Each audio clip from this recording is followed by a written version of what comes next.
হাবিল যখন শুনলেন তার ভাই তাকে হত্যা করবে, তখন হাবিল কি বললেন শুনুন। হাবিল বললেন, লা ইম বাসাত্তা ইলাইয়া ইয়াদাকা লিতাকতুলানি মা আনা বিবাসিতি ইয়াদিয়া ইলাইকা লিআকতুলাক ইন্নী আখাফুল্লাহ রাব্বাল আলামিন।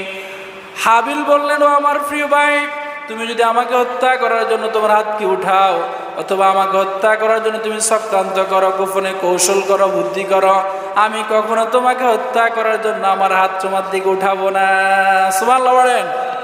ইন্নী আখাফুল্লাহ রাব্বাল আলামিন, নিশ্চয় আমি এই সমস্ত পৃথিবীর প্রতিপালক আল্লাহকে ভয় পাই। কারণ আমি যদি এখানে তোমাকে হত্যা করতে চেষ্টা করি, এই দুনিয়াটা